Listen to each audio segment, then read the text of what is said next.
It's one of those days. If you have hung in this long, you deserve a medal. You are a trooper. I can't even. Oh, I don't know. I don't know. The devil likes to throw a clinker in sometimes with Bible study, and I'm truly sorry. But I wanted to just finish up this last thought and thank you for joining me, and I'll sign off and we'll try again next week, and hopefully things will be a lot smoother. But I was talking about this couple that we had over for this fellowship. I know you're all probably were like, oh no, she left us hanging, but I'm going to try to get this finished up. So we had this couple over, and we were always gigging one another.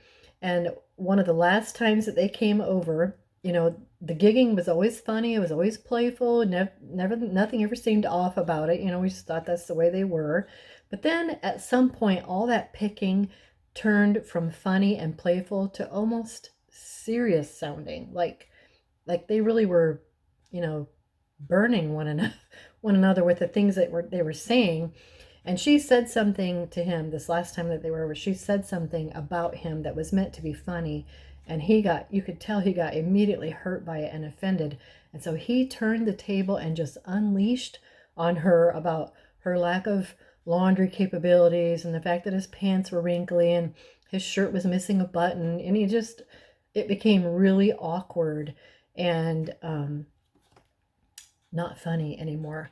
And I remember thinking, sitting there, and so, Pastor and I are trying our hardest to turn the conversation around to something else, change the subject quick. But I remember listening to them and watching them and thinking, Lord, help me to never get to that place in my life where the only recourse I have is to be demeaning to my husband, to say things about him to make him look bad in other people's eyes.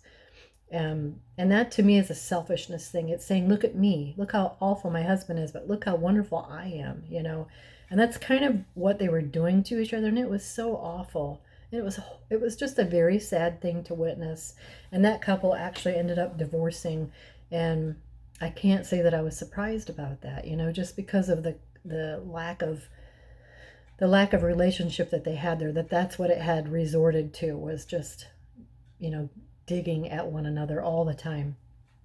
Very uncomfortable, very awkward for us, and my prayer is just, Lord, help me never to get to that place where if my only way to be funny is to say something about my husband and cut him down, then I really should just be quiet, honestly. So Lord, help us to be all that we should be for our spouse, to remember that God, he was a gift to us and we were a gift to him.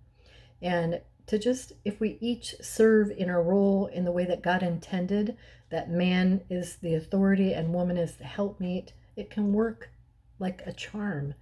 And your house can be a little piece of heaven on earth. Like I said, it won't always be that way, not 24/7. We're all human, we're all flesh, but you can sure strive to make it that way. It can be that way a whole lot more than what you think it can be.